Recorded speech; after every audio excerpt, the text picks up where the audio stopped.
कपड़े धोने वाली बहू।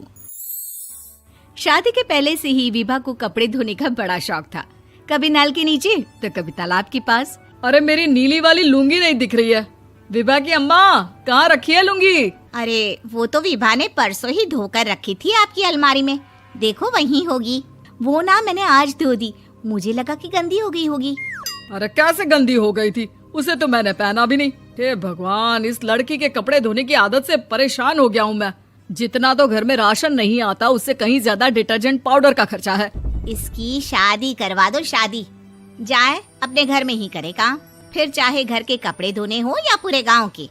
हाँ ठीक बोल रही हूँ, देखता हूँ मैं कोई लड़का। वो दिन भी आ जाता है जब विभा को देखने लड़के वाले आ जाते हैं। लड़की मुझे अच्छी लगी। होने वाली सास कहती है, बेटी अगर कुछ पूछना है तो पूछ लो।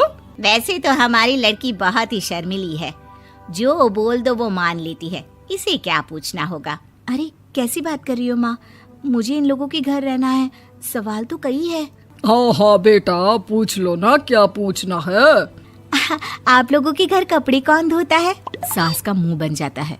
देखो, अगर तुम ये कहना चाहती हो कि तुम्हें कपड़े धोने नहीं आते तो सुन लो, कपड़े मैं ही धोती हूँ, लेकिन तुम्हारे आ जाने के बाद मैं रुमाल तक नहीं धोऊंगी। अरे चुप रहना भाग्यवान, बहू बेचारी घर आई नहीं, उसे डराना शुरू कर दिया।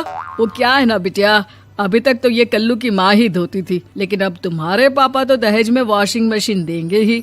तभी विभा की माँ बोल पड़ती है, सवाल भी पूछा तो क्या। वैसे भाई साहब, मशीन की तो फिर भी कपड़े धोने की कैपेसिटी होती है। मतलब जो बिटिया दे रहे हैं ना विभा, इसे कपड़े धोने का बहुत शौक है। ये आप लोगों के क्या, आस पड़ोस गांव मोहल्ले सबके कपड़े धो दे और उफ तक ना करे। बाहर देखा नहीं आपने कितने कपड़े सूख रहे हैं? सब हमारी बिटिया ने ही तो धोए हैं। बस भी करो ना माँ, शर्म आ रही इतनी तारीफ सुनकर। और तो और एक दाग निकाल कर दिखाओ तो मान जाओ। हाँ अच्छा, माफ करना बेटा, मैंने गलत समझा। हमें तो रिश्ता बहुत पसंद है। और ऐसे जुड़ जाता है रिश्ता कपड़े धोने का शौक रखने वाली विभा का। उसकी शादी हो जाती है कोयला फैक्ट्री में काम करने वाले कल्लू के साथ। शादी के बाद अचानक विभा चिल्लाती हुई सास के पास आती है। सासू माँ, अरे सासू माँ कहाँ है आप? ये तो धोखा है, धोखा दिया आप लोगों ने मुझे। इसे ससुर के चक्कर के बारे में पता चल गया। अरे तो उसमें तुझे क्यों धोखा मिला है? अरे नल में पानी नहीं आता, कपड़े कैसे कब धुलेंगे? अच्छा, तू पानी नहीं आ रहा उसकी बात कर रही है। तो आपने क्या सोचा? कुछ नहीं। अच्छा, तेरी माँ ने कहा था कि कपड़े धोने का शौक है तुझे, याद आया मुझे।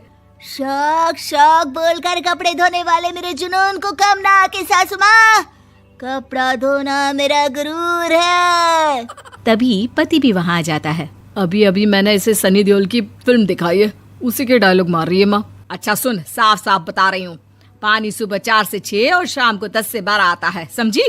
विभा टाइमिंग सुनकर हैरान हो जाती है। ये क्या भूतों का मोहल्ला है? सुबह 4 बजे उठकर कौन कपड़े धोता है? 4 बजे टंकी में पानी जाता है, फिर सारा दिन धोना ना, किसने मना किया? अरे कैसी बात कर रही हैं? 200 लीटर की टंकी में कितने कपड़े धो लूंगी मैं? सुबह ही उठ जाऊंगी मैं। अब क्या था, विभा सुबह 4 से लेकर रात के 12 बजे तक कपड़े ही धोती रहती। एक रोज सास पड़ोस से निकलकर कहीं जा रही होती है कि साथ वाली कहती है, हाँ कल्लू की माँ, जरा ये बताओ कि 2 साड़ी है, 2 ब्लाउज और एक पेटीकोट और एक नाड़े वाला लंबा कच्छा। हाँ तो? अरे तो क्या, कितना लोगी धुलाई ये बताओ। धोबन दिख रहे हैं हम क्या? हमारे पति सरकारी नौकरी से अभी रिटायर हुए हैं और बेटा सुपरवाइजर है कोयला फैक्ट्री में। धोबन समझ रखा है हमें? हाय रे कल्लू की अम्मा, माफ कर दो, वो तो मोहल्ले में यही सब बता रहे थे कि तुमने बहू को कपड़ा धुलवाने के काम में लगा दिया है। सास को पड़ोसन की बात सुनकर गुस्सा आ जाता है। वो घर पहुंचती है जहां घर के बाहर ही इतने सारे कपड़े सूख रहे होते हैं जितने कि किसी धोबन के घर पर। अरे ओ कल्लू की दुल्हन, बाहर निकल। माँ जी यहीं आ जाओ, बाथरूम में चादर धो रहे हैं हम। अरे अभी हम धोते हैं, तुमको बाहर निकलो। ये आस पड़ोस वाले बोल रहे हैं कि हम बहू से कपड़े धुलवा कर उसे कपड़ा धोने वाली बना दिए हैं। अरे छोड़ो ना माँ जी, किन लोगों की बातों में आती हो? आस पास के लोगों का तो काम ही होता है कि वो किसी तरह सास बहू को लड़ा दे।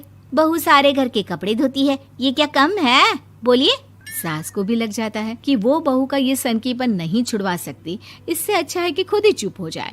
एक रोज सास और बहू मंदिर जाते हैं, जहाँ सास की साड़ी वहाँ खड़ी भीख मांगने वाली से मिलती है। माँ जी क्या बात है, आपकी साड़ी उस भिखारन से कितनी मिल रही है ना? हाँ हाँ, देखो तो दोनों की साड़ी मिल रही है। क्या बात है कल्लू की अम्मा, तुम खुद को तो अफसर की बीवी बताती हो और ऐसी सिंपल सी प्लेन साड़ी पहनकर घूमती हो। सिंपल और प्लेन नहीं है ये साड़ी। तो क्या सोने के धागे से फूल बने हैं? कुछ भी सासू माँ, कुछ भी। हाँ, बने थे इस साड़ी में सोने के धागे से फूल। मेरे पति लेकर आए थे मद्रास से स्पेशली मेरे लिए 10,000 की। ताहे भाई साहब इस भिखारन के लिए भी सेम टू सेम साड़ी लेकर आए होंगे 10,000 की। सास उस वक्त तो कुछ नहीं कहती, लेकिन बहू के साथ घर आती है और अलमारी से एल्बम निकाल कर लाती है। ये साड़ी देख रही है, ये वही साड़ी है जिसे मैंने अभी पहना था। इस साड़ी में ये जो चमकदार फूल दिख रहे हैं ना, ये सोने के धागों से काढ़े गए हैं। लेकिन तू लोकल वॉशिंग मशीन ब्रश से घिस घिस कर सारे फूलों को निकाल कर साड़ी प्लेन कर दी। मुझे माफ कर दीजिए सासू माँ। और तो और, जब मैंने तुझे तेरी गलती के लिए कुछ नहीं कहा, लेकिन तूने तो सबके सामने मेरा मजाक ही बना दिया। क्यों? बहू को समझ में आ जाता है कि अब से उसका कपड़े धोना